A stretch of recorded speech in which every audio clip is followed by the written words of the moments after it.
Hello and welcome to the brand new Eat the Chalk podcast. And I am HQGolfGuy, your humble host. Now, you've been listening to this podcast for almost an entire year now, and we've done a whole lot of talking about NASCAR. But let me tell you, the Eat the Chalk podcast and the DFS Headquarters, which is the group that kind of puts this all together, does a lot more than NASCAR. And it is football season. We are excited. We've been away a little bit. We're back for football. Week one is here. It doesn't feel like week one is here, does it? Kind of seems like it's just kind of popped up upon us. But as Nick walks away for a minute, we'll keep talking. There he is. I was just going to introduce you, Nick.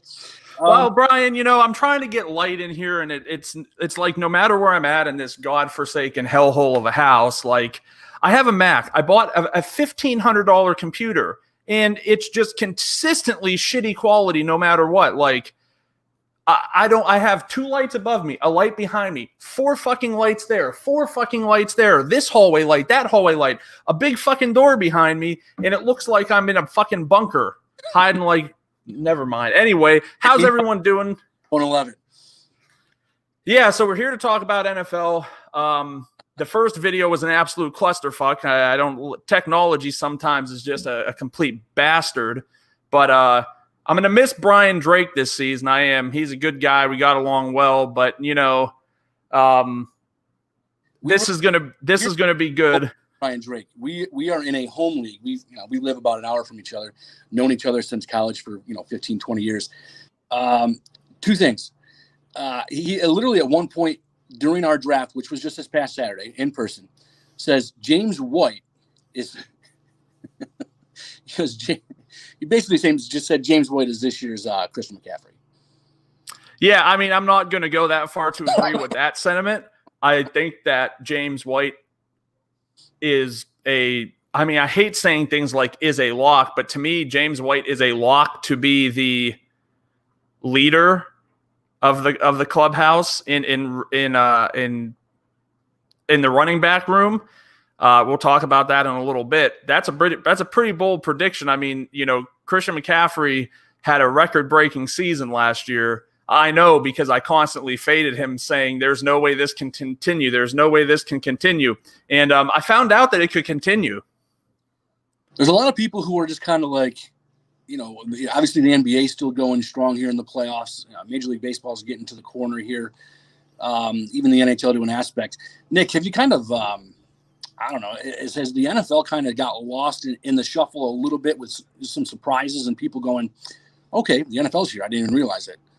Yeah, I think a lot of people collectively, assumed that the NFL wasn't going to play this year because of COVID, but if there was any sports organization that was going to play, it was 100% going to be the NFL with its ownership group made up of predominantly rich white men. There's no way they were going to forsake the opportunity to increase their billions of dollars.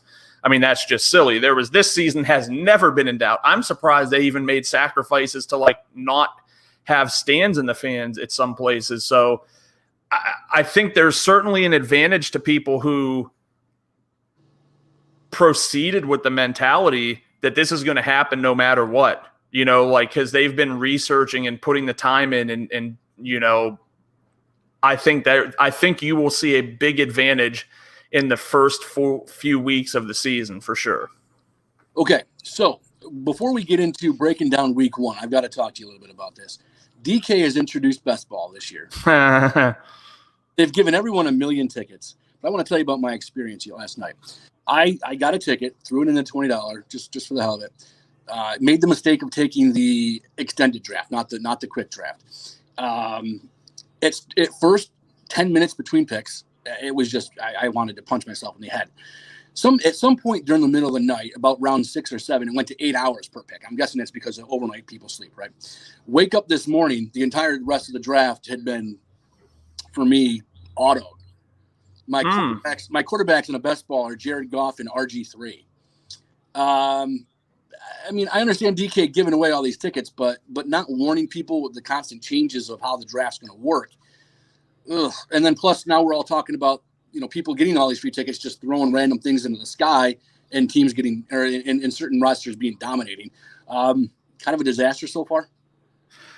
Well, I live in Ohio, and I found out the hard way that apparently you can't play best ball in Ohio. I had all the right. Like I had all of. You can't play anything in New York, and I can play right. There. Yeah, I went to enter a best ball lineup when it like first came out, and they were like, "Fuck you, Nick, you can't play. You're in Ohio." I haven't tried since then, and I do have a $20 ticket, but I'm going to PA tomorrow to celebrate the start of the Christmas season. So I'm a Christmaholic, man. I don't really give a fuck what anybody says. I love me some Christmas, but yeah, to me, it's just a total debacle. You have two sides of Twitter apparently where some people are like, well, this probably doesn't. There's so much variance in football that it really doesn't matter because these super teams can get created and then injuries could happen. Like that could have happened before. I don't really see that being like the relevant idea. The relevant idea is people expensed potentially thousands of dollars and did drafts early on when it first came out. And there are some teams that are probably going to end up looking really good, like with, say, Antonio Gibson, who was going in the 12th to 15th round sometimes a month and a half ago, and then Darius Geist got released and it moved up, but it didn't move up enough. And then they released Adrian Peterson. And now if you try doing these things, you're not able to really draft them to feel comfortable. So I think I'm on the side that this is a really bad look. If it were to, I'm really interested to see like at the end of the season, if they release like when, and they won't, but like when this team, the team that wins was drafted, I think that'll be really interesting. I've seen some of the teams and I get the outrage, but like in Underdog, even in the past couple of weeks, I've gotten teams that are similar. So I don't know that it's necessarily just like, I don't think people are going out there. I've seen pictures of like Stafford being drafted early on and things like that. So, I mean, I get it, but like stuff like that to some extent was happening in underdog drafts anyway, because people are realizing the NFL, oh shit, it's actually going to play. Let me throw some teams in.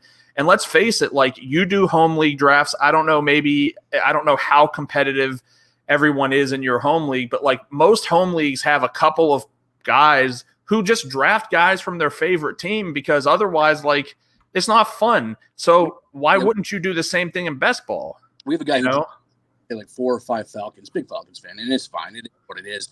But the other thought I had is why not just get 12 buddies together, stack a team?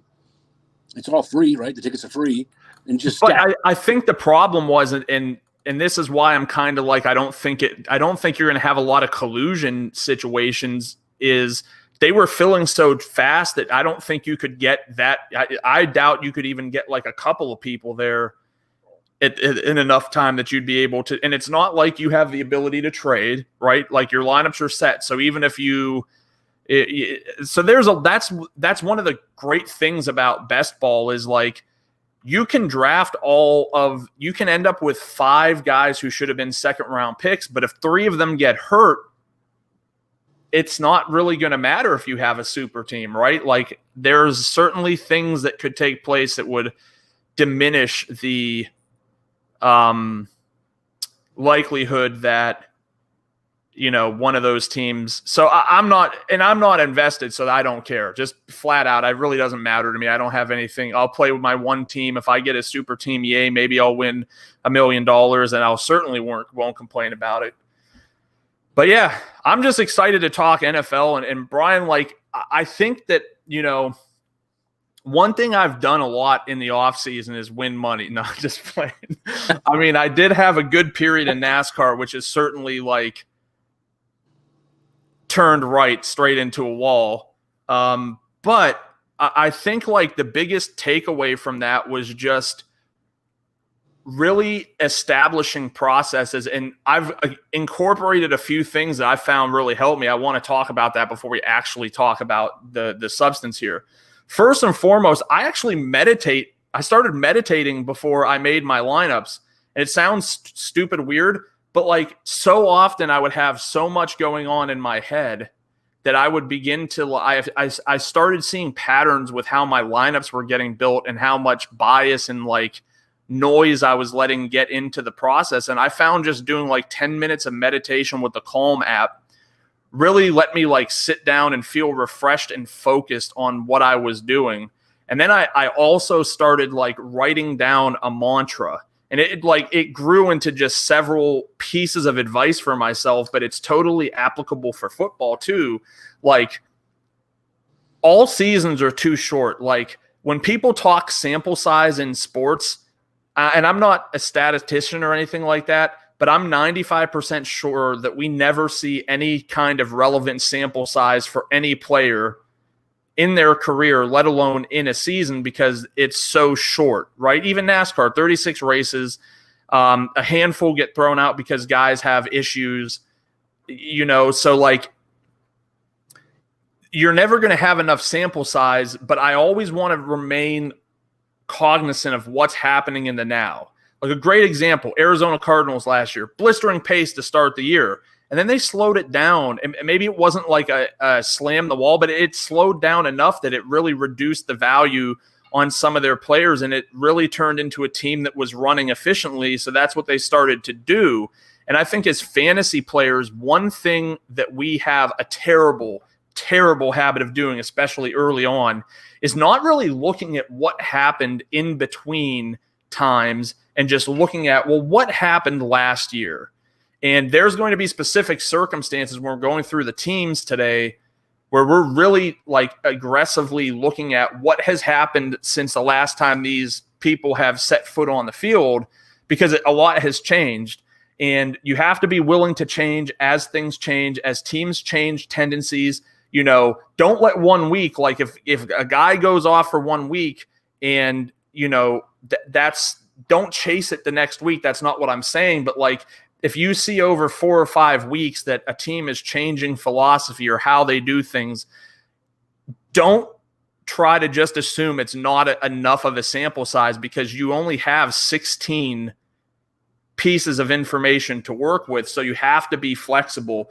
You have to be willing to die on hills, right? Like, you have to be willing to take stands. The worst thing in daily fantasy is like letting other people sway your opinion on how something is going to go. We have a great discussion going on right now in our room, and Frank is going to be on later by himself, like to do a solo podcast about the game tomorrow. But like, we have a good discussion going on right now about Darrell Williams. I think he's going to be chalk. He's 1.7K, probably not on FanDuel, but like 1.8K on DK.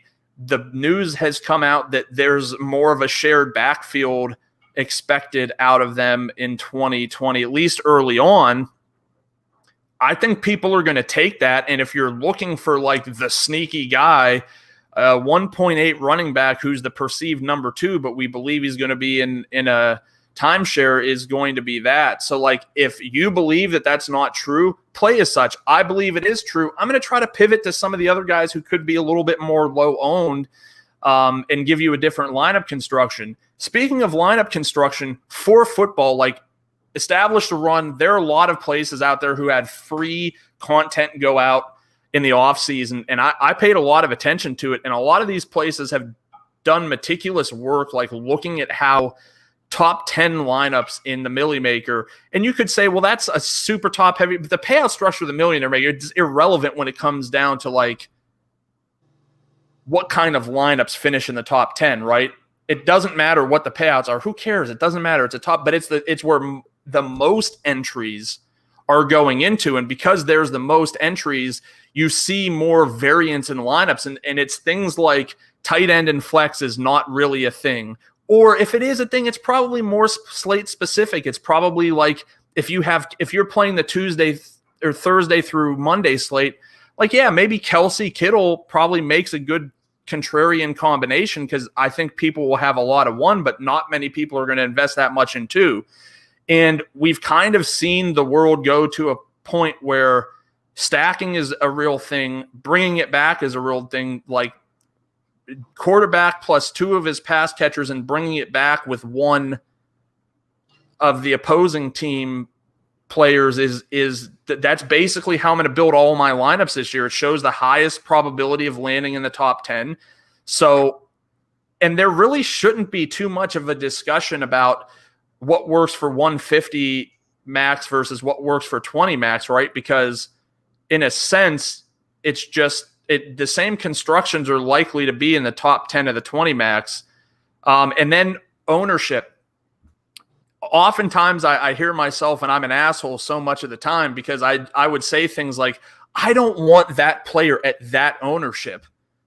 Well, especially in the NFL and especially with running backs, that's not how that works, right? Like ownership at running back is typically an indicator that the running back is in a good position or is too cheap.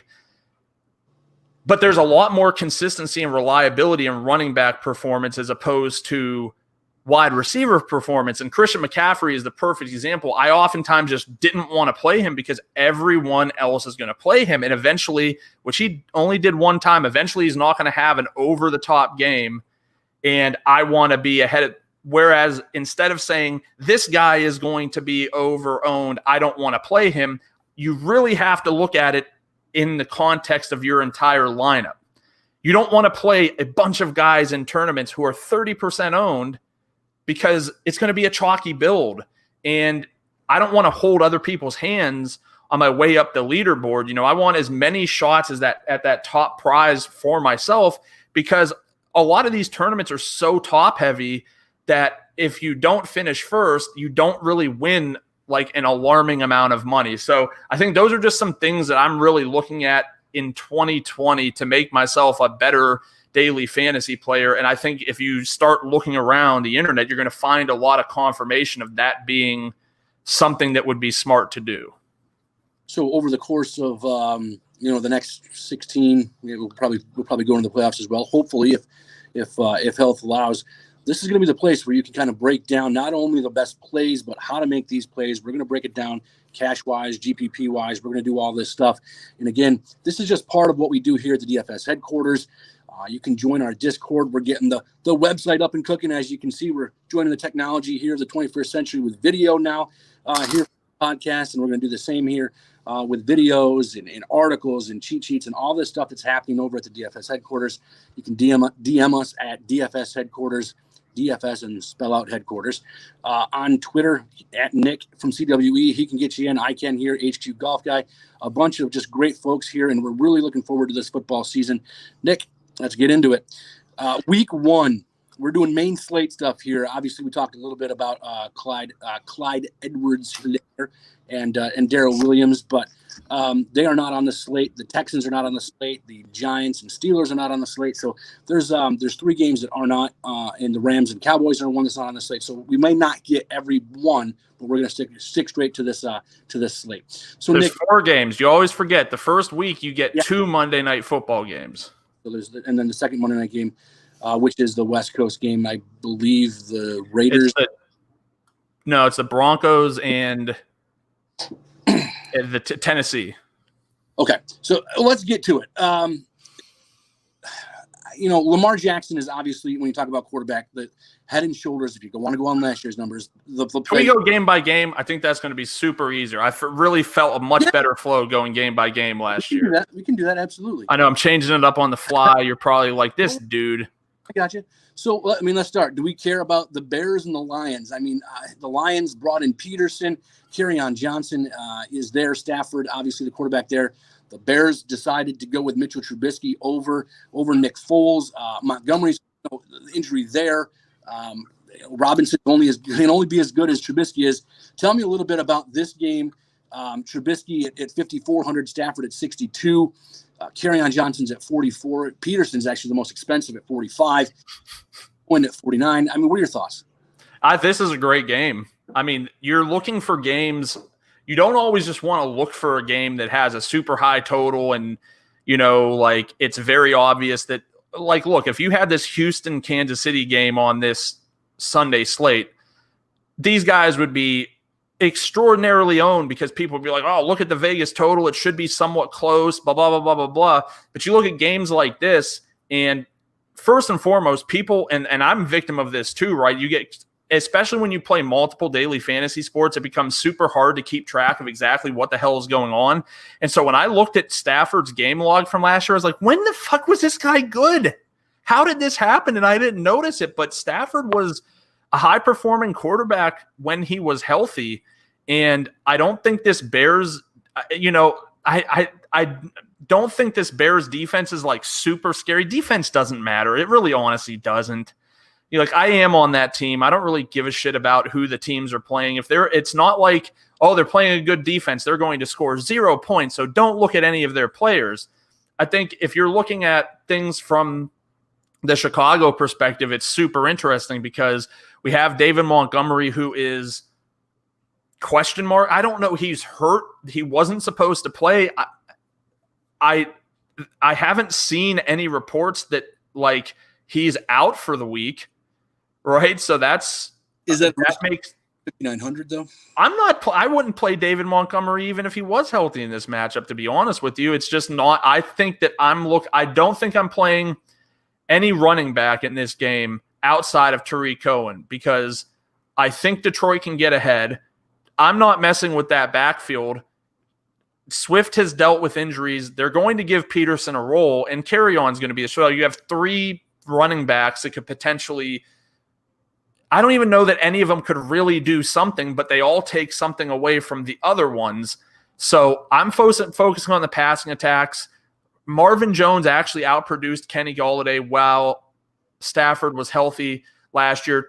I don't know if that's enough of a sample size, but you do know that the rapport between those two is definitely more established than that with Golladay. But I think both of those guys are good players. TJ Hawkinson is in my tournament pool at tight end. I'm expecting another step ahead from him. On the Bears side of things, like I said, I'm not touching a Bears tight end. Jimmy Graham and Cole Kmet, have fun with that if you really want to go there. I think Trubisky is a really good, cheap tournament option. He has some upside. I don't expect him to carry just about any ownership.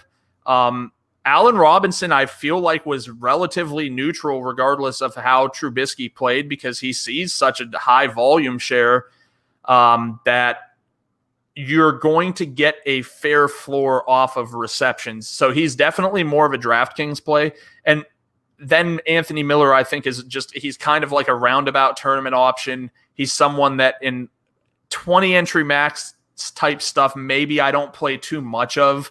150 max, I'll take some shots. I do think it's worth mentioning here, though, like there's a distinct difference in what makes someone a good play on FanDuel versus what makes someone a good play on DraftKings. And so like a guy like Allen Robinson is going to be a good play on DraftKings because we know that floor of receptions is there. Like I think we could all easily foresee a circumstance where he has 12 points just in catches. But like it's super diminished on FanDuel where now those 12 catches only account for 6 points and there's no yardage bonus. So he could end up with 30 points on DraftKings and have like 17 points on FanDuel.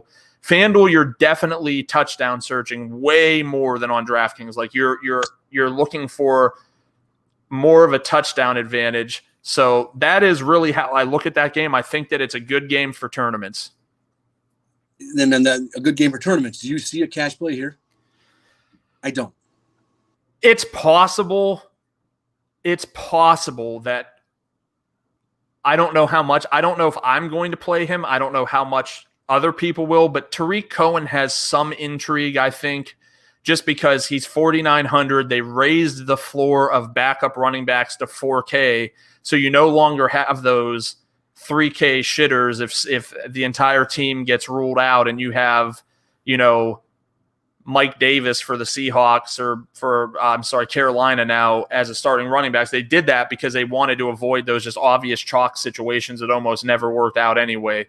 But he has very little in between the tackle contribution, but in the right situation, people forget this guy literally broke the slate in his rookie year in week 1. He made someone a millionaire in week 1 of his rookie year. So there are upside performances that could take place for Tariq Cohen.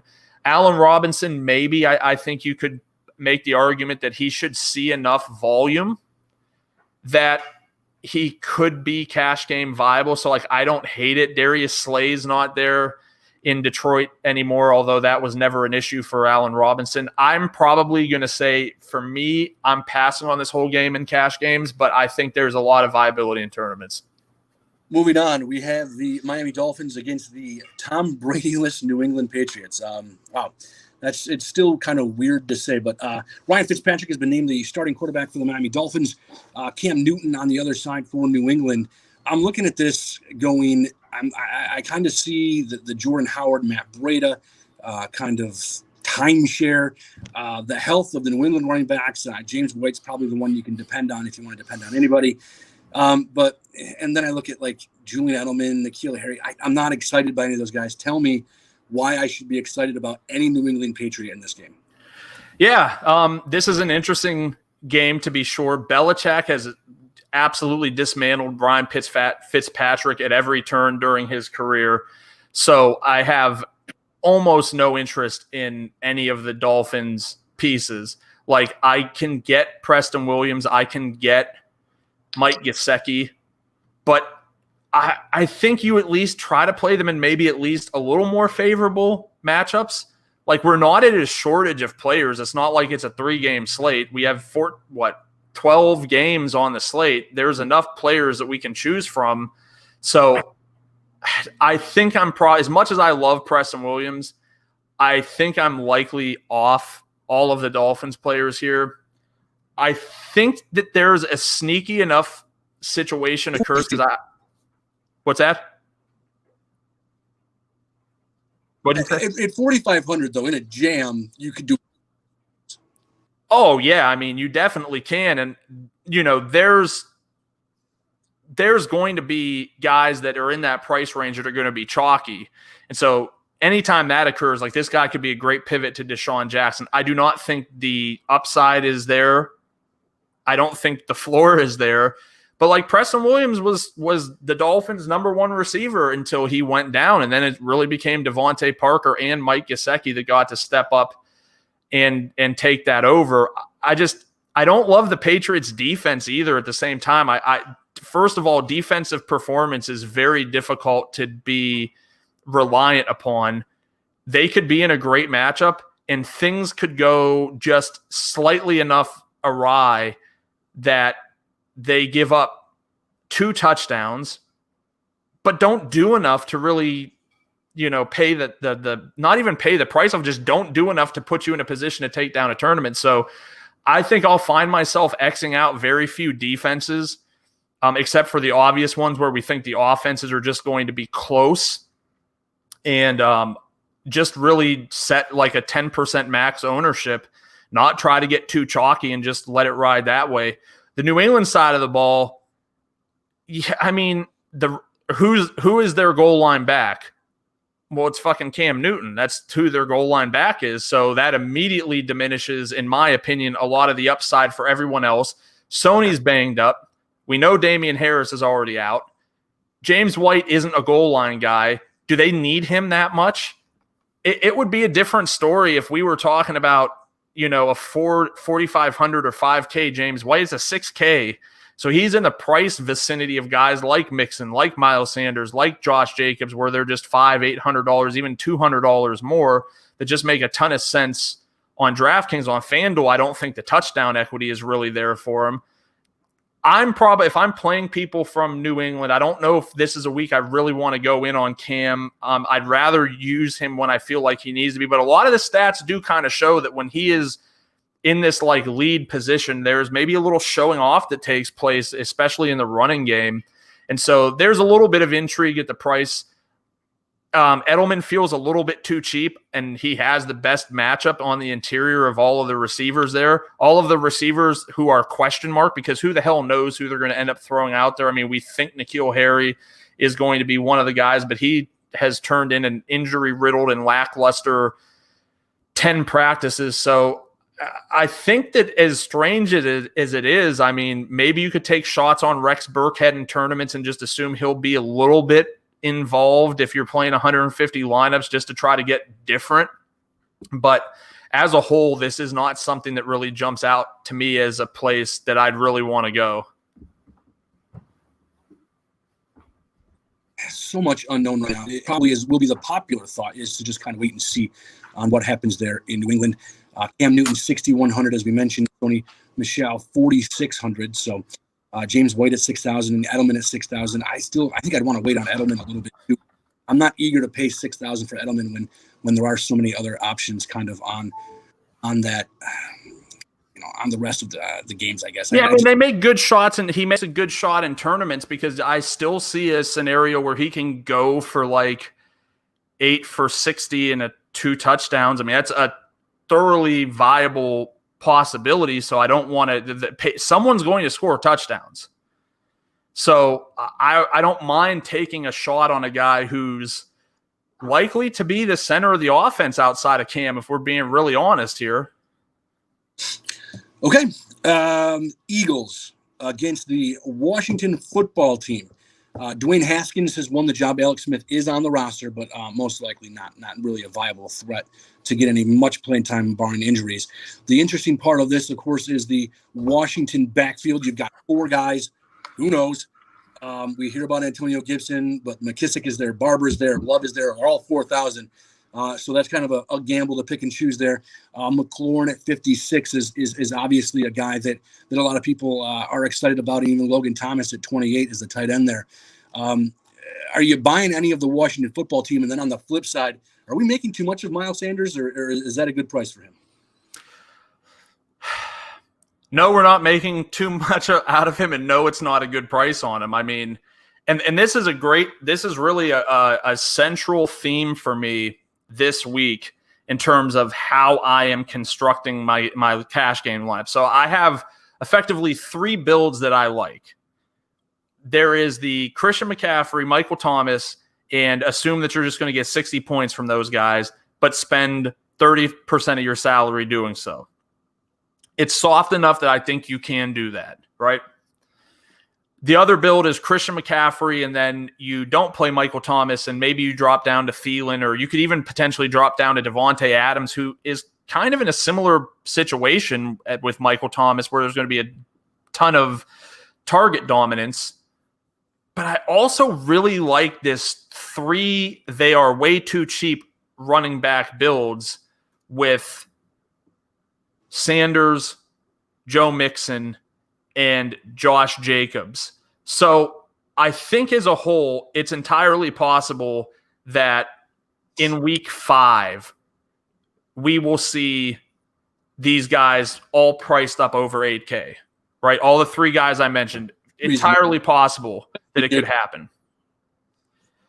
So I think that you're getting a price discount. Now, Christian McCaffrey was 8,800 week 1 last year. Much easier ability to play Christian McCaffrey at 8,800 than it is to play him at 10K, especially when I think no one has a ceiling he has, right? I do not believe that anyone on this slate has the ceiling he has, but cash games are about floor. And if we're buying into the fact that Joe Mixon should be more involved, we'll talk about that when we get there, but especially Miles Sanders, his only competition is Boston Scott and Corey Clement. I don't really buy that they're going to take him off of the field too much.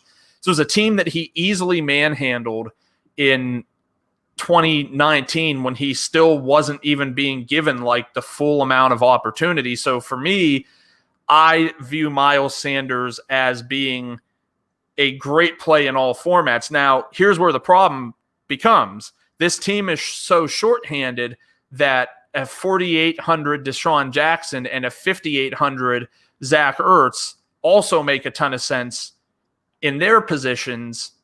And I don't really want to be, and obviously Carson Wentz. I think Carson Wentz stands a shot at being the highest owned quarterback on the slate. There's one guy I think might be a little higher owned.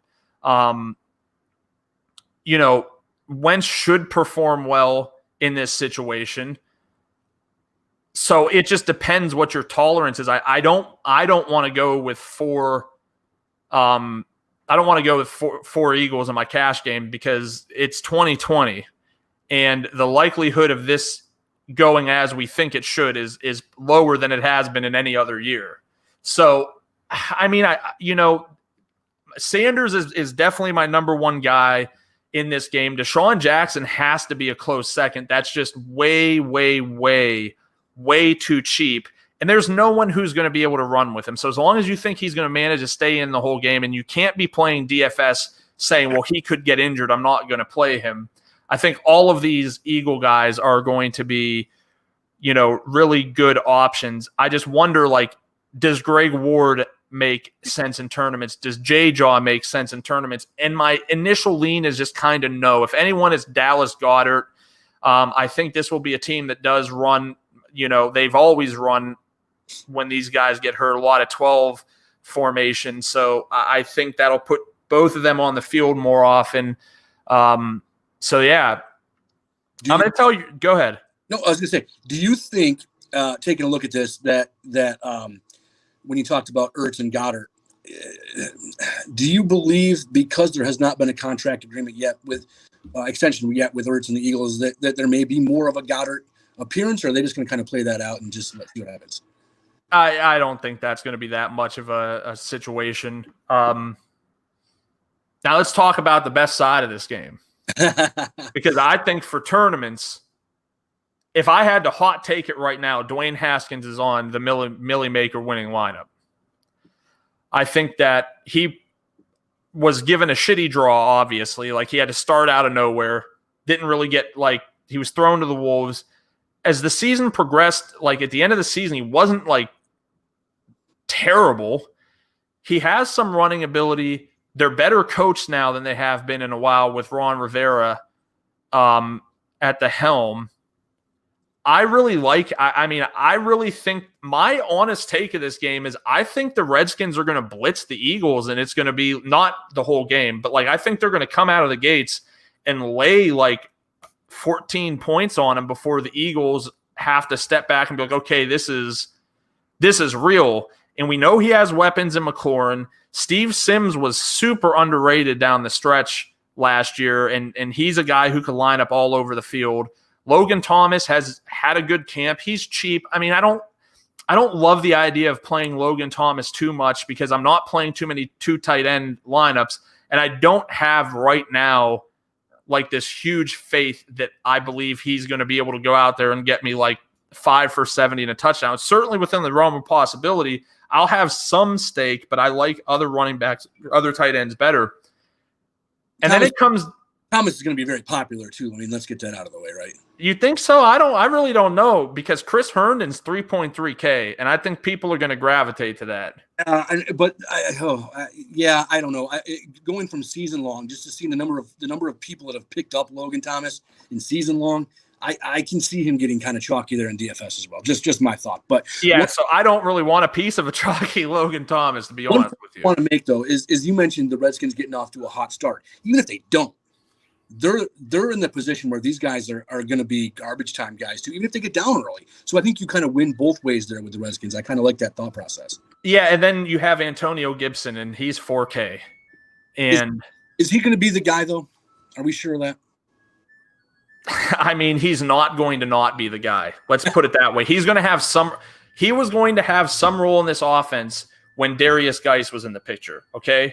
Darius Geis left. The assumption would be he was going to have more of a role in this offense. And then they got rid of Adrian Peterson. Now, I don't know how things are going to shake out.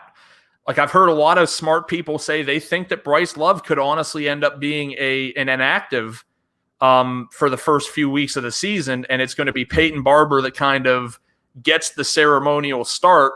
But I watched a ton of Memphis football last year because I totally front run the teams that score a lot of points. Okay. That's just kind of what I do. And he was a kid who didn't really play in 2018 and got some opportunity because of injuries to Patrick Taylor, injury to Pop Williams. And it kind of allowed him to really show what his upside was. And this guy was a guy that when he got the ball in his hand, he just knew what to do with it. And the results don't always translate from the college to the NFL. I would probably go out on a limb and say it's probably more often than not that they fail. But on a team like the Redskins, it was an ideal landing place for me. I don't see many other situations where he could have had more of an upside. So at 4K, I think he's going to be on a lot of people's cash radars because he's 4K and you want to play 3 running backs. You know he's going to have a receiving role on the team. It really just comes down to this. We don't know what his role is going to be, and we won't know until it's too late. We know what James Conner's role is going to be. We know what Ezekiel Elliott, Miles Sanders, Joe Mixon, they're not coming off the field for many other people. We don't know that for sure. But listen, they're bringing in Ron Rivera, and I'm pretty sure they're bringing in the OC who was with Ron Rivera, and they're responsible for the Christian McCaffrey monster. So, I mean, I'm not saying he's going to be this year's Christian McCaffrey because Brian Drake has already coined the term, he's edged the field on the James White is, but I think that it bodes well to be in a system where, the coaches know how to use someone who has that highly athletic skill set. Do you envision yourself, and I'm just going to ask this because we talked about both Miles Sanders and Antonio Gibson cash-wise, do you envision yourself going, obviously McCaffrey in cash, and then staying high running back and going cheap at wide receiver? Yeah, I think if I play McCaffrey, it's probably going to be McCaffrey, Sanders, Gibson, which is what I really don't want to. I'm just being honest. I think the world of Antonio Gibson, but I want to use him in my tournaments more than I want to put him in my cash game lineup because I just don't know. And, and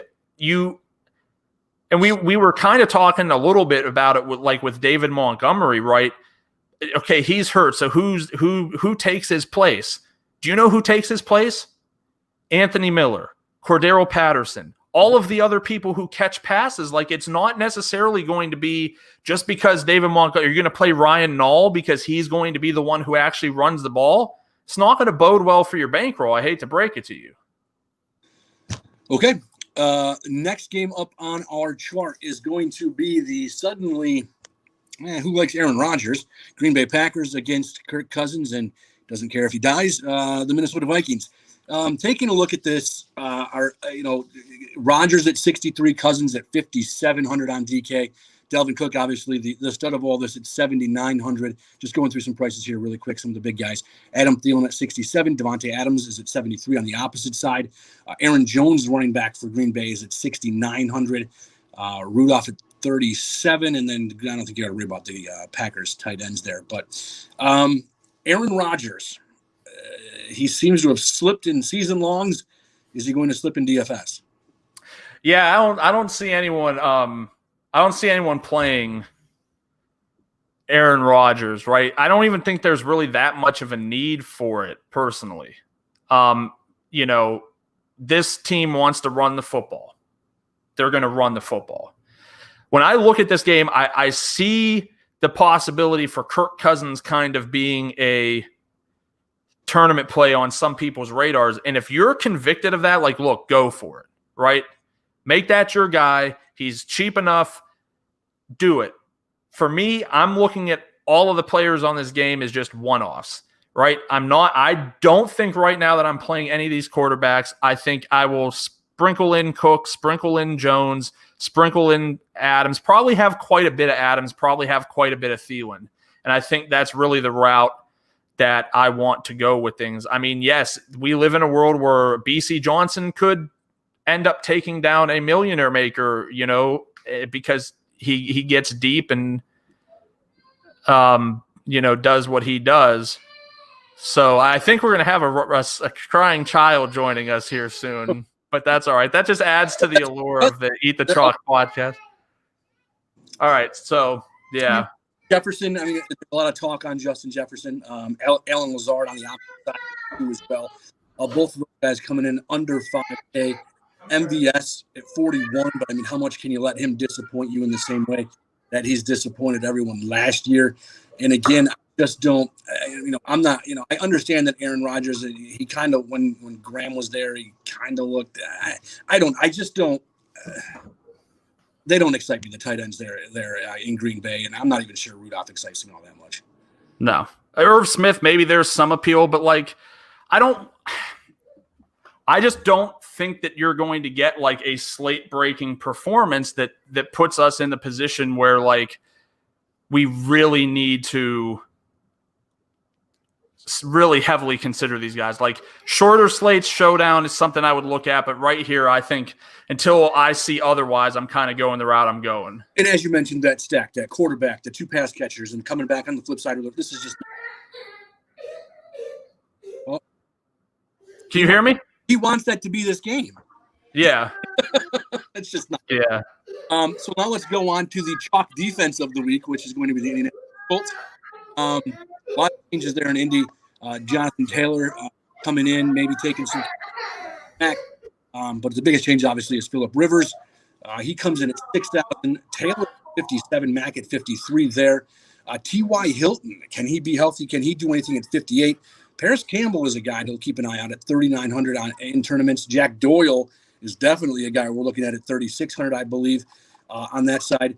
And then you've got Gardner Minshew. If you drafted him in the first round of your season-long league, congratulations on your case of beer. But you've got James Robinson, number 1 on the depth chart. Zigbo, you've got Chris Thompson in the back. Armstead's on COVID. DJ Chark, going to be a popular guy, but Laviska Shenault Jr. At 44 is probably the guy a lot of people are talking about with Dede Westbrook seemingly falling down the depth chart there. Todd Eifert is also there as a tight end. Any interest in the Indy offense? Because I know a ton of people are going to be invested in the Indy defense, which means is the Jacksonville offense the way to go in a couple of tournaments? Yeah, this is another game that I'm just not super wildly into. I don't think I'm going with any of the Colts pass catchers. Paris Campbell got in a car accident and was in the concussion protocol. I don't know if he's exited out of that. I honestly think Jacksonville is going to be bad enough that they are going to run the football behind a terrific offensive line in Indianapolis. I think it makes it very scary because I don't know. I know that there's some amount of draft capital on Jonathan Taylor, but are we just writing off Marlon Mack like he's not going to be part of the situation? And I don't love playing these guys necessarily who you don't know which one is going to be the guy. It's worked out before. We've seen it in Atlanta with Tevin Coleman and Devonta Freeman, where they've both been high-scoring running backs and playing the combination has worked. But, man, that's such a tall task to imagine. So I think I'll take some amount of ownership in those guys in tournaments. I like enough other quarterbacks that I don't know if Minshew is going to make the cut, but I get it. I'm not touching any of these running backs. Chris Thompson falls in the category of he had one good game, I'm pretty sure, throughout his whole career, and we've all been chasing it. And one thing you have to get out of the mentality of in DFS in 2020 is point per dollar. He's point per dollar, a guy who could pay off. Well, they don't give you money if you roster the best point per dollar guy. And so unless you think he's catching 10 passes, he's going to go for 80 yards and score a touchdown, which there's some element that could happen, sure. I just don't love it. I do like DJ Chark, and I have way too invested in Laviska Shenault in all my best ball leagues, so I have to I feel – and, dude, listen, as someone who watches a ton of college football, if you look at his 2019 tape, you'll be like, why the hell is anybody talking about this guy? He's just not really that great. But and he was injured all year.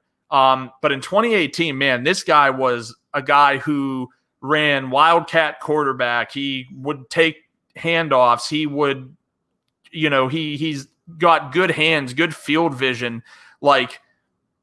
He's a good talent. And it scares me to think that he's going to be highly owned because I want to take shots on him in tournaments, but I want to have some equity behind it. I don't want to have to play someone who's 20% owned. I know we talked about the scope of ownership being you're more worried about your own team ownership, but then you get into situations like this with Shenault. If he's going, and I'm just guessing, right? I don't know. If he has a buzz and he's 20% owned, now you're talking more about, is he good chalk, right?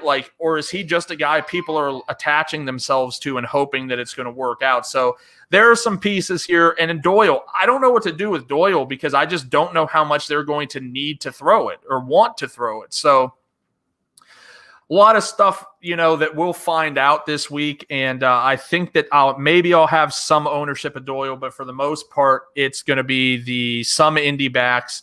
And then DJ Baby Shark and Laviska Shenault.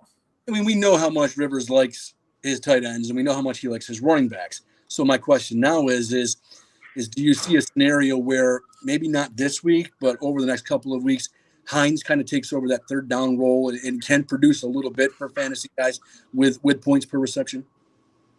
Yeah, I mean, I think his value is completely from playing from behind. So if you're going through the games and if you're projecting the Colts to be in a situation where they're trailing, sure. But Jonathan Taylor, like the coaching staff at Wisconsin really did what they could in 2019 to try to facilitate getting the ball into Jonathan Taylor's hands in the receiving game a lot more. So, and it worked. I mean, he did well. So I'm wondering, like, if Hines is just kind of there as almost a Taylor replacement if something happens to him. But if Taylor's on the field, he might actually – and I could get slaughtered for that because, the NFL draft community on Twitter and everything, they know way more than anyone else who is going to ever know, right? So I'm dead wrong if he's someone they don't view as a potential receiving option, but I could see it. So I don't know. We'll see. But I'm not super huge on Hines at any point right now. The game everyone will probably want a piece of in cash games or especially in tournaments, I think is going to be, just because of the possibility of each team going over 30 points, is going to be the Seattle Seahawks and the Atlanta Falcons in Atlanta, 1 o'clock kickoff. You got Russell Wilson at 7. You got Matt Ryan at 6,700. The running backs come in. Chris Carson at 62. Gurley at 61.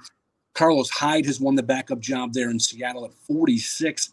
Not sure about the backup running back, since Brian Hill was a guy we talked about last year in terms of one of those guys that cost like $2,500 or $33,000 and was chalk for a couple of weeks. But Julio, Calvin, Julio at 77, Calvin Ridley at 61, Lockett on the other side at 65, DK Metcalf at 58. Hayden Hurst is a guy that I think, do we say Austin Hooper was amazing, or was it just the situation that Austin Hooper was in? I think a lot of people are going to be in on Hayden Hurst at 43. Greg Olsen, the new guy in Seattle, is at 4. Thoughts on this game? Because I think that's going to be a popular one that a lot of people click on. Yeah, I definitely see Russell Wilson as being someone who can threaten Carson Wentz as being the highest owned quarterback on the slate. Maybe Matt Ryan could too. But, there's been I've seen a lot of buzz, a lot of different places about Russell Wilson and what they're going to let him try to do in 2020 that maybe they didn't let him do in 2019 earlier on in games. So it's entirely possible that we could see more ownership come in on Russell Wilson, and it's a great spot. There's no way to deny it. 2 good receivers. That's pretty much what I'm looking at from the Seattle side. I do think they'll run the 12 formation with probably Disley and Greg Olsen out there. I don't know. You just worry about like how effective he's going to be. And anytime you're talking about the 12 formation and, I just don't want the possibility that the tight end I didn't pick is the one who actually gets more of the receiving attention. So I'm hyper focused on, Wilson. Metcalf's too cheap. He's going to be a 25, 20, 30% owned. Like, there's no question about that. Lockett's a good play, probably primarily more in tournaments, but he's been solid when Russ is allowed to throw the ball. Chris Carson's a really big, good question mark. A lot of the defensive woes of the Falcons have been against pass-catching backs, and it still really isn't a role that Carson looks incredibly comfortable with. Believe they were relatively decent against defending the running back position in 2019. Way too many guys in that range where he's at that I'd rather play than him. So he's either going to be one of the lower owned guys I'm playing or someone I might just reserve for game stacks. What are your thoughts on Julio and Calvin? Julio at 77, Calvin at 61. Yeah, I think Ridley is a guy who's going to see a ton of ownership too. People just really seem to like to play Calvin Ridley. I don't think that price is really that good. I think it's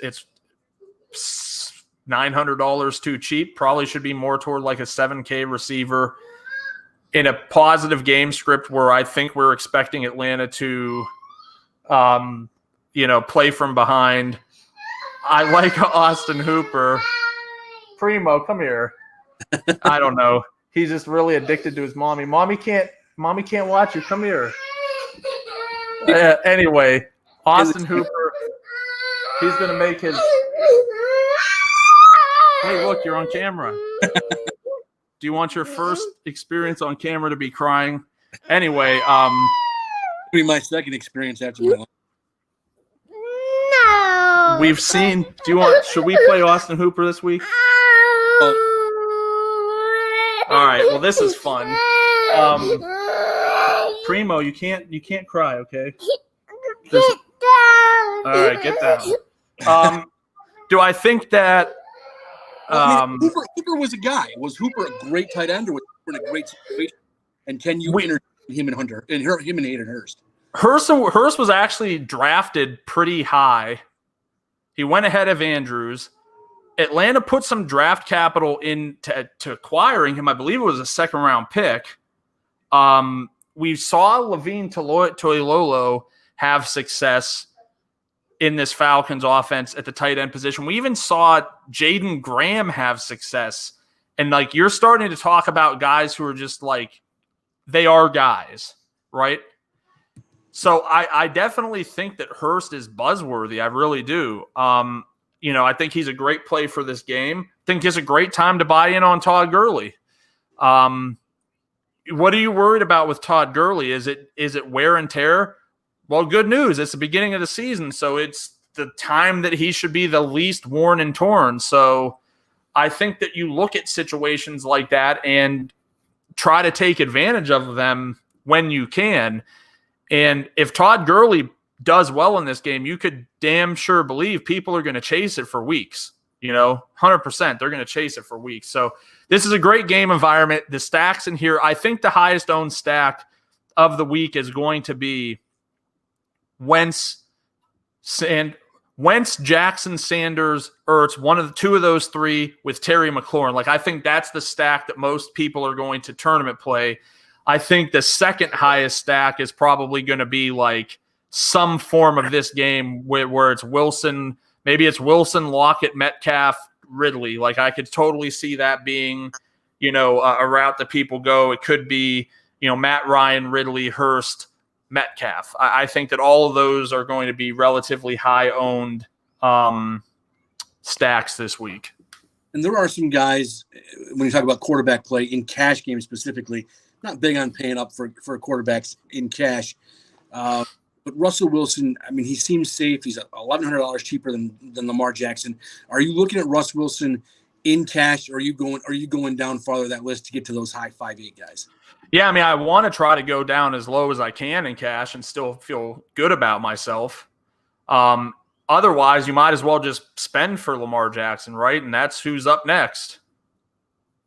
He is. What a segue. I'm good. It's almost like I should host. It's almost like it was planned. Wow.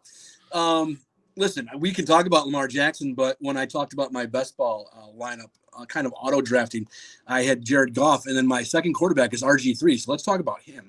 Yeah. But the Browns in the Ravens, you got Baker at 57, Chubb at 65, Kareem Hunt at 51, Odell Beckham at 59, Jarvis Landry at 59. And then Austin Hooper, the aforementioned Austin Hooper at 51. That seems expensive. Lamar Jackson at 81 over there. Ingram at 5.5. Dobbins at 5. Hollywood at 51. Snead at 4. All right, now you're saying too many players. We don't need to get all these guys in there. Let's go. Yeah, I mean, Lamar Jackson is obviously an excellent tournament play. There's definitely a cash build that exists out there with Lamar Jackson. There's no question that it does. If you just want to say, I don't want to dick around trying to figure out which one of these low 6, high 5K guys are going to get me 25 points, I just want to play what I think will be 35 points with Lamar Jackson, I'm just going to spend the money and do it and move on with my day. I don't think that's the right way to approach it, especially not in week 1 of the NFL season, but I get it. I think Lamar Jackson's a great tournament play. I do not think I would stack Lamar Jackson with 2 of his players, though. I think if you're expecting Lamar Jackson to be like a slate-breaking play, it's mostly happening with his legs. So I would probably set my exposure for my Lamar Jackson teams with like Lamar +1 and a bring back as opposed to +2 and a bring back. Do you see a scenario though where it becomes more imperative to keep Lamar Jackson healthy and they try to get him to stop running the ball as much?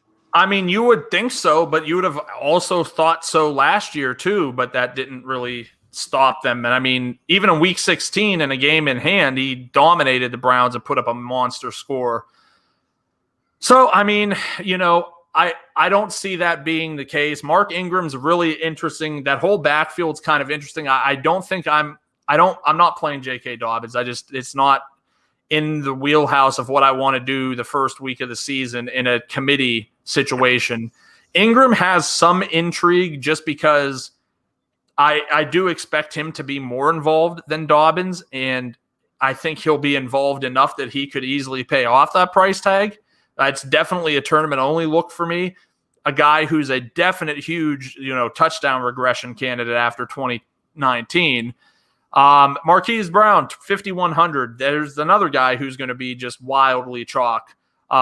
I don't necessarily get that one as much. I understand that the upside is there, but where this guy's floor is invisible, So are you just banking on the Browns being that bad that Marquise Brown is going to, knock him over the head? Are you assuming that he's healthier and that was the only thing holding him back? Like, are you assuming they're going to throw the ball more? Like, I just feel like you don't want to play games of assumptions that aren't necessarily clear. So Marquise Brown was never someone who's on my radar in cash games. Honestly, I don't think that I would go there. Mark Andrews is another guy who I think is, well in play. He dealt with injuries last year too. Assuming all that's done, him being on the field more, I think reduces somewhat of the upside of Marquise Brown, and I like him as a player a little bit more. So that would definitely be where I'm going. I don't think there's a need to really fuck around. And then, I mean, we're never going to talk about defenses on this podcast because you just play one and try to play it as cheap as possible. So, yeah, that's the Baltimore take. Is it a situation, and the same thing, Chubb and Hunt? I mean, we know what both those guys are going to do, but in the situation of Ingram, Dobbins, and we talked about a couple of other situations, it's kind of why I think it's best to not pay up at quarterback and just get yourself 2 or 3 running backs who are going to be involved, and what their involvement is going to be. Yeah, and especially on the Cleveland side, you have 2 great running backs in Chubb and Hunt. And here's the thing. I really honestly, from a tournament perspective, kind of think they both ruin each other. I think people make way too much out of the concept that like Kareem Hunt is somehow going to help you win a tournament. Not in a situation, unless Nick Chubb goes down, Kareem Hunt is probably not going to be upside enough. I mean, his peak last season in 8 games was 17.1 fantasy points. The Browns trailed on a lot of those games. Like, especially in week 1, that's not going to be enough at his price to get it done. And I don't know what price he'd have to be at, but it's not the price that he's at now. So I definitely think he's someone that people make a little too much of a deal about in the role he's in right now. Nick Chubb is an interesting tournament play. He did have one monster game against the Ravens last year. Game script assumptively is not going to be in his favor, but if you think the Browns are a better built team, we'll see. There's a world where you play a 3% owned Nick Chubb at 10% and have decent equity on the field. The receivers, Landry's a guy who's going to catch a lot of passes. He's not a guy I'm really ever considering on FanDuel because he's not, he's an in-between the 20s guy, and everyone else is the red zone guy. Odell had a really shitty year last year. Okay. All right. That was a low blow, but you like what you like. It's just whatever. But I think that he's really a strong bounce back candidate. Matchup isn't great. It doesn't matter. Like, it's a positive game script for Odell. You're assuming they're going to be throwing down the field to try to play catch up. So why wouldn't you like that in tournaments? I mean, to me, it just makes sense that this is a prime spot for Odell to come back with like 1,250 and 2 touchdowns. And everyone's like, what the fuck? Why didn't I play Odell? I'm hoping I win some money because I don't want to spend money out of my pocket to do it. If I won like $1,000 on Thursday night, I really want to take it and go down. I have to go set college football lineups in another state because my state's ass backwards in 2020. I really want to lay $1,000 on Baker to win NFL MVP this year. Oh yeah. I mean, it's almost always quarterbacks. It's usually someone who like you don't necessarily expect. You didn't really expect Mahomes to do it. You kind of felt like Lamar Jackson was being overhyped coming into 2019 because running quarterbacks in the NFL, that just doesn't, this is a passing league, guys. That's not how this works. So there's nothing that would lead me to believe that Baker, if the Browns make the playoffs, Baker Mayfield is a high probability MVP candidate. That's really just the way it is. I mean, and this is the best chance they've had in a while, so we'll see. He's asking for mommy again, so let's see how this one goes. Jets Bills, always talk about Jets Bills because that's pure excitement. Sam Darnold is at 5,500. Josh Allen at 65 on the flip side for the Bills. At running back, you've got the guy that the Jets coaching staff doesn't really like all that much, and Le'Veon Bell at 56. And Frank Gore coming in at 4. Singletary at 54. Zach Moss, the rookie who could eat away at some of Singletary's carries, at 44. Then you look at the wide receivers. Rashad Perriman and Jamison Crowder lead the way for the Jets.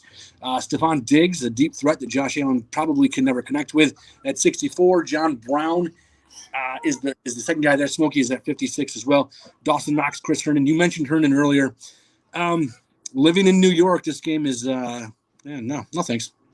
I mean that's kind of my take on it too. Like, I see this and I'm just like, there's a path to Josh Allen having a big game. I think Herndon might qualify as bad chalk. I don't know. Like, he's a guy that I think people will buy into because he's 3.3K. You start looking at the Jets, receiving options, and it's very underwhelming. And I just, the matchup isn't good. The potential to score for him doesn't feel good. Like, I don't ever believe anybody's getting shut out in the modern day NFL. But it just doesn't give me that feeling like this is a great place to throw some darts at. For me, I considered Herndon in cash games. Maybe I'll end up just saying, look, it's 3,300 and it's a team that should be throwing the football. I'm just going to cave and play him. Tournament wise, there's some intrigue in Jamison Crowder. Probably a low probability that he scores. But again, like, if he at that price catches 10 balls for 100 yards, you got to feel like that pays off. And I think when you talk about slate breaking upside, it's Stephon Diggs. Like, nobody is talking about this guy whatsoever. We know that Josh Allen is just abysmal with his downfield passing abilities, but he wants to do it. And can you just imagine if he's actually on? Like, if he has one of the weeks where he's actually connecting with his receivers and it goes to Diggs, who's not dirt cheap. Maybe he's cheap for his talent, but I don't think people are really looking at Diggs and saying, like, yeah, this is a guy I want to get investment in. Like, these are the perfect opportunities to just throw like double the field at this guy, just so that you have more of them littered about your lineup just in case. And there are a lot of people who think Buffalo should be good this year. So if they start off hot and they, like I said, if he connects with a couple of deep balls, which we saw him do off and on with John Brown last year, this is not the worst tournament play. We talked about those deep balls. That's, Diggs and Brown both there. Beasley, I want to like Beasley, but at 4,800, do I like Beasley? I really don't, because I just don't think, is this a game they're trying to carve up the middle to, come back in the game and move the chains for? I really don't think so. I I think this could be like just a situation where, it's Moss and Singletary kind of exchanging 4.5-yard runs. 7 out of 10 times they do anything with the football. And then when they get to the goal line, Josh Allen scores the touchdown. That's definitely something I think that could happen. So that's why it's a game I really don't want to be too heavily invested in. If we're wrong about the Jets and they can compete in this one, I mean, it's a slate-breaking game because all of these guys are going to have much lower ownership than their counterparts. So there's paths to it being fantasy viable. Any interest in the running backs at all in this game? No. How about that? On that note, let's go to a different game. Good idea. The Las Vegas Raiders, not unveiling that new Roomba yet. The Carolina Panthers are the opponent at home. Teddy Bridgewater's first game with Carolina. He's at 5,900. Derek Carr also at 59. Christian McCaffrey breaking that 10K mark. Josh Jacobs at 6,800. Love Josh Jacobs this week in that role. DJ Moore at 66. Robbie Anderson at 47. We'll flip to the other side. Hunter Renfrow at 45 and Henry Ruggs at 51 for a rookie. And you've got Waller and Ian Thomas at tight end with Waller at 59. A lot of young receivers there for Las Vegas. Does that really just kind of pump up your love of Josh Jacobs? Well, I think it's a game favorable script where, as crazy as it sounds that the Las Vegas Raiders would be the favorite, I just feel like that's what we're looking at here. I feel like this is a Carolina defense that just got rid of anyone and everyone they could. Obviously, the offense takes a hit with Cam not being there. Then they were playing with trash all last season, so it doesn't really – Teddy Bridgewater is an upgrade over that trash, probably not over Cam. But, yeah, I really think you are looking at this game from the perspective of they're going to try to run Josh Jacobs. The biggest knock against Jacobs was, is he going to be involved in the passing game? And then they go out in the offseason, they extend Jalen Richard, they signed Theo Riddick, and they did something else too, and they draft Lynn Bowden with a high pick and draft him as a running back, a position he hasn't played since high school. And Lynn Bowden's from Youngstown. He went to Warren, which is really close to me. I mean, this is my neck of the woods situation here. But then they traded Bowden. Then they released Theo Riddick, and I think they signed him to he's the oldest practice squad player in history. Yeah. Well, Josh McCown is on the Eagles practice squad. So they're allowed to sign vets this year because of COVID. But, so it's kind of been like the roller coaster where, I mean, there was hope he would catch more passes. Then there was like follow the money and what they're doing that said, no, they're not going to. And now it's like, well, okay, now they're back to just, Jacobs and Jalen Richard. So, but I don't think you need to play Jacobs with the mentality of, okay, well, he's going to be more involved in the passing game, so I'll play him here. You're playing him because this appears to be a situation where they will be totally fine with just force-feeding him the football, getting him 25, 30 carries, and letting him just fall into the end zone a couple of times. And so this is my dilemma, right? Like, I want to play Christian McCaffrey because in my head, everything in the world says, Nick, you were an asshole in all of 2019, and you faded McCaffrey so many times, and it just didn't work out. It didn't work out for you. And now you're coming into the season, and you're saying you want to do it again. And I'm going to have tons of McCaffrey in tournaments for sure.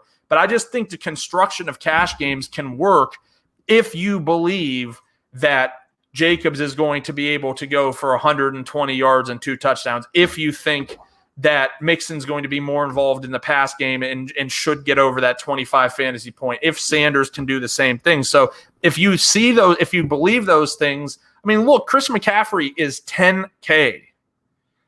That is you're sacrificing a huge amount of your, your money in your salary cap to be able to do that. And let's be quite frank and honest. We're assumptive that nothing has changed,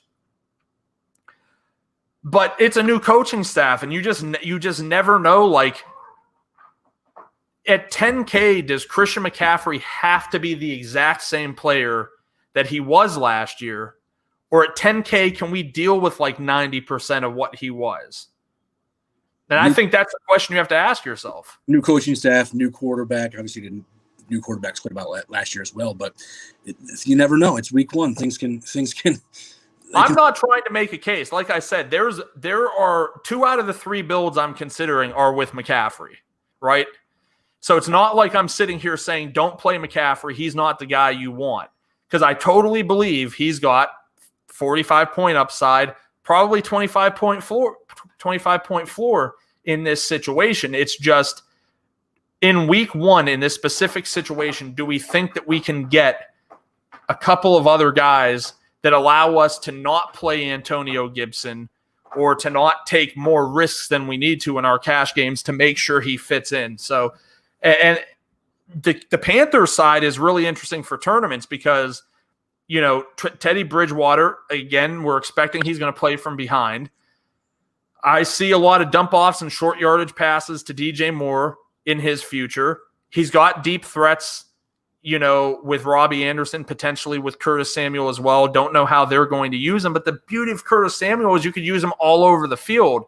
So I think there's a lot of value in looking at that team from a tournament perspective and, you know, putting a couple of those guys, and it's easy to run it back with Jacobs. And then especially in tournaments, it's even better and more fun because you could look at guys like Ruggs, you could look at guys like Edwards that make more sense.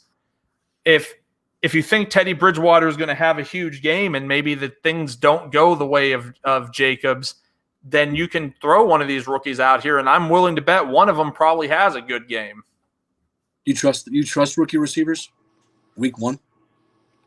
Dude, last year, the slate was broken by rookie receivers because McLaurin, A.J. Brown, and Marquise Brown all had like 30-plus fantasy point games. So it's not without history to say that it can't. Am I banking on that happening? Fuck no. I'm not ever going to say, well, it happened three times in week one. So as a guarantee, you could bank that Laviska Shenault and Ruggs and Jerry Jeudy are all going to have 30-plus points. But if that does happen, remember, you heard it here first. We'll move on to the 4 o'clock games. Nick, trivia time. It's trivia time, Nick. Name a healthy Chargers receiver not named Keenan Allen. Jalen Guyton. There you go. All right, we got one. Perfect. All right. Oh, we got it.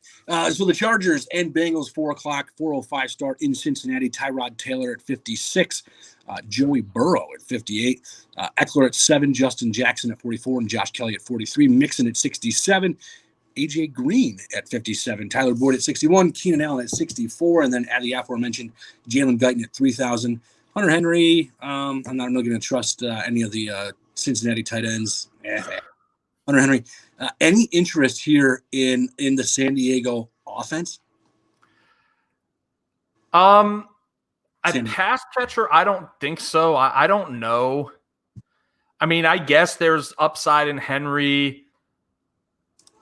Jalen Guyton, I mean, I'm not really too interested in trying to figure out if Guyton or Joe Reed or someone is going to possibly have some kind of a game. Because remember, if you play a 3K receiver and he goes for like 4 catches for 80 yards and gets you 12 points, like that might not be okay. Just know that deep inside your heart that might not be enough. In tournaments, it's definitely not going to be enough. In cash games, even week one, where we have a lot of these like weird pricing situations, and I think there's exploitation, a miss. I don't think it's necessary.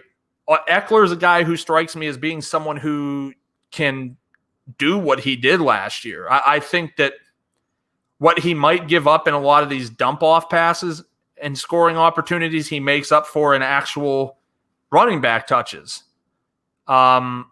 So I don't mind Eckler in tournaments. I think Tyrod could potentially be like a fringe cash game play. I mean, he's cheap. He gives you upside with his legs. He did decent in starting opportunities before in stretches, so it's not out of the realm of possibility that he can't get you what you need. So I'm not wild about it. This is one of those games where I'm not over the moon about really either side of the ball. I mean, go ahead. Well, okay, either side of the ball. First of all, Joe Burrow. No, I can't. I personally can't get there. Joe Mixon, though, an incredible amount of what we expect to see in terms of touches, but he hasn't always been that efficient with those touches. It sounds like you're really high on him this week, though, just because of the overall volume, probably, right? It's some of it's volume. I mean, it's obviously having a guy who, you're not expecting LSU Joe Burrow to come out week one, and that's not what anybody is expecting. And if you are, you're doing this all wrong. I think that Burrow's a guy who's an upgrade on whoever else Joe Mixon has played with. I think we could all agree with that. We hope. I mean, maybe he's a bust, but I don't really see it. A healthy offensive line, that should be better than he's played behind maybe his entire career. A receiving unit that's healthy right now. We'll see. AJ Green has this, ability to just disappear injured quite often. So, I mean, as a whole, that you feel like this offense is in a better situation than it's been in some time. I think that the focus is going to be Joe Mixon. I don't think that year one the focus is Joe Burrow. I think that Joe Mixon is more talented than a lot of people give him credit for. So, yeah, I mean, you're hoping that he's more active in the passing game. And look, one of the best things you could say about Joe Burrow is that he was able to efficiently and effectively utilize another pass-catching running back in Clyde Edwards-Helaire at LSU. And that doesn't hurt, right? Like, it doesn't hurt having a quarterback who, if he believes he has a talented playmaker at running back, that he's going to work to get him the ball in his hands. And the Chargers, yeah, they lost Derwin James, and that's going to sting. But it's still a good enough defense that I think there's going to be plenty of opportunities for dump-off passes. I think that and nobody, like, Joe Mixon was basically the best running back in fantasy, maybe outside of Derrick Henry down the stretch last year. And this is a new year. We're not going to go back and say that that's as a guarantee how it's going to go, but I don't think it hurts. So I'm there with Joe Mixon. I think that he's going to be a good play this week. I think that, he's one of the guys I'm looking at in my cash games. I like Tyler Boyd a lot this season. Maybe not necessarily this week, but I like him a lot this season. Yeah. Moving on. Well, it's time for the Tom Brady show. Tom Brady, Drew Brees, Tampa Bay, New Orleans. 68 for Brees, 65 for Brady. Ronald Jones is the guy in Tampa at 52 with Fournette at 6. Kamara at 72, Lat Murray at 46, and Michael Thomas is at 9. Mike Evans is at 69. Health questions with Mike Evans. So Godwin at 71 is there, and Scotty Miller is the guy a lot of people are talking about at 4,000. Gronk is at 49, Howard at 37, and Jared Cook at 55. Let's start with this. Tom Brady, is there an adjustment period? Does this work right away? What's the deal? I mean, I'm consistently wrong about everything in football, but I'm down overall on the Tampa Bay experience. Maybe not as an actual football team, but potentially as a fantasy football team. And there are not always mutually exclusive things, right? Just because someone's a good football team doesn't mean. I mean, Tampa Bay last year is the perfect example. Yeah, they were a very bad football team, but they were a great fantasy team for sure. I mean, they were possibly the only team in history where stacking a quarterback with the opposing defense worked more times than it didn't. You can regularly stack Jameis Winston with whoever he was playing, and that defense would finish in double digits, and Winston would still have 35 fantasy points. So, yeah, he really set the game this week. Now, let's be honest. I think we're all kind of hoping a little bit that Drew Brees gets injured so we get to see peak Jameis Winston playing in New Orleans. But no, I think as a whole, I'm not touching the running back situation in Tampa Bay. No shot. Do I want to play Tom Brady? I don't think I want to play Tom Brady. I won't fault you if you want to go and think that this game's going to be a shootout and that he's going to excel. I just don't want to do it. Well, especially with Evans, not necessarily I'm going to play. another team that's likely to run a bunch of 2 tight end sets. I don't want to play any of the tight ends because I quite frankly and honestly don't know how that pans out. Really, the only guy I'm super interested in, and I don't even want to say super interested, the only guy I'm somewhat interested in is Chris Godwin. And I think he's probably going to be a guy just 10% in tournaments, maybe even just like 7% in tournaments, just so that I have some touch of this side of the football.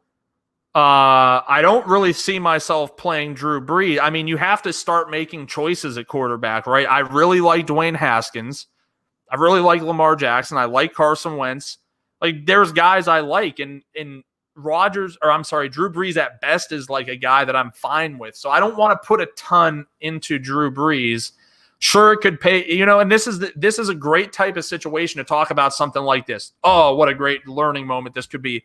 Okay, so I don't want to play Drew Brees on my main lineups. Maybe I just rattle off the $3, $1 quarter max, 20 maxes on the afternoon slate and play a bunch of Drew Brees. That way, if he does get off, I'm going to look good on my late slate, even though he doesn't really – and then he's going to be so much less owned in the main slate because quarterback ownership has always spread way, way more than you'd think it would be. So, yeah, I mean, on that side of the ball, it's pretty much Michael Thomas. He destroyed – this Tampa Bay is kind of a pass funnel. Michael Thomas destroyed them. Both meetings. Like, this is a great matchup for Michael Thomas. Like I said, I don't hate the idea of using Michael Thomas in cash games. He's expensive, but this should be a ceiling game for him.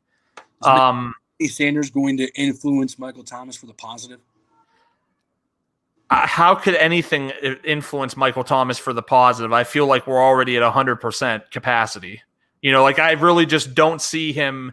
Maybe it helps more in the red zone where I don't feel like Michael Thomas got a lot of touchdowns. And maybe I'm wrong about that, but I feel like with Michael Thomas, you were needing that yak touchdown, and that most of his value is just derived in the fact that he might catch 15 balls for 150 yards, and it doesn't matter if he gets a touchdown. So I don't think I'm on Sanders or Traquan Smith. I'll sprinkle in some Cook. Kamara is interesting. I think he's just priced maybe a little – he's priced where he should be, but I just don't see myself getting there because I don't see this being a ceiling situation for him. 7,200 for Alvin.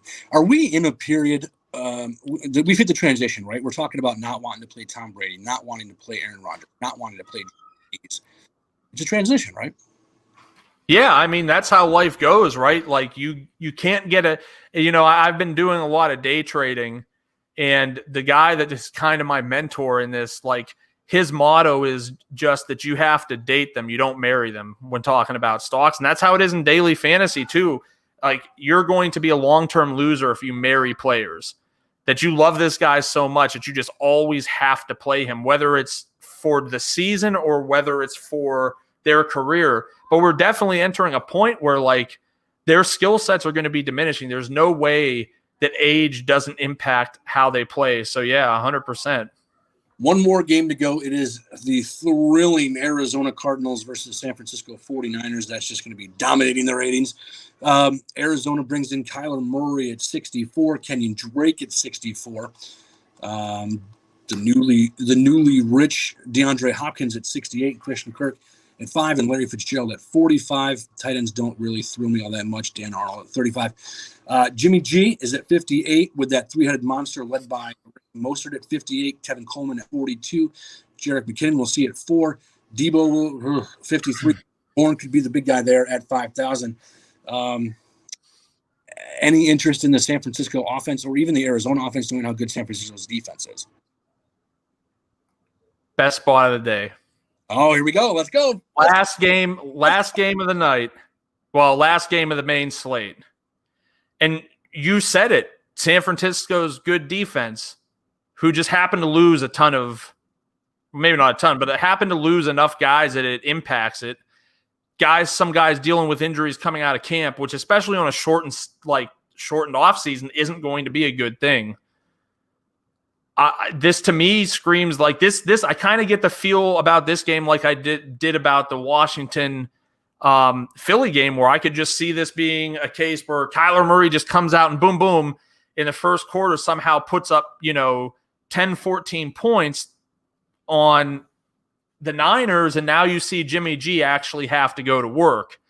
I mean, this is the best spot for a tight end all slate. Like, it's been like we talk about running backs that can catch passes against the Dan Quinn defense in Atlanta, but tight ends against the Cardinals have been a huge thing for quite a while.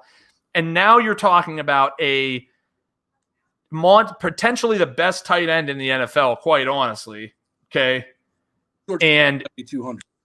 Yeah, George Kittle dealing in an offense where half of their all the receivers are hurt. Something's wrong with all of the good ones. Strangely enough, I have a feeling we're going to have both Deebo Samuel and Brandon Ayuk for this game, but still, it doesn't really diminish George Kittle's upside. Just such a good spot. If Kittle is any less than 50% owned, which he 100% will be, he probably won't even hit 20% owned. He's going to be under-owned on this slate. Like, that's how good Kittle is. Kittle has slate-breaking upside. And so with those type of guys, you can't play them enough, but at the same time, you actually can't play them enough because it's so tough to play an $8,200 tight end, right? But man, I just love this. The only problem I'm having is just figuring out, am I really trusting DeAndre Hopkins? There's a ton of information out there, one way or the other, about wide receivers who change teams. And not only that, you're on a COVID-shortened season. It's just really hard to find the intrigue in, playing Hopkins, but then you're just but if it's not him, who is it? Is it Kirk? Is it Drake? Are you stacking Murray and Drake? I just don't know. Is Kenyon Drake as good as he was for Arizona last year? I mean, to me, yeah, the talent has never been the question. It was always just playing for coaches who are stupid. That's really it. It's just guys who don't know how to utilize talent. And that's, once he got out of that situation, oh, look, this guy's actually good. Three-headed monster in San Francisco, leaning anyway. Is it Mostert, and then is it 0% chance I'm touching any of these guys on the main slate? In showdown slates, in the late slate, yeah, you're going to have to take some shots because there's definitely a possibility that one of these guys could do well. But good luck figuring out which one it is. All right, Nick, that is the slate for the week 1 main slate on DK, and talked a little FanDuel as well. I want to get this really quick. We talked a lot about tournament plays and kind of the cash plays as well. I want to break down again because a lot of the guys in our Discord at the DFS Headquarters, and by the way, just DM us at DFS Headquarters to be a part of it. Just hit up Nick, hit up myself. Whatever you want to do, we'll get you in there. We should have the website up and running before the start of the NFL season, but I just keep getting time crunched. But whatever works.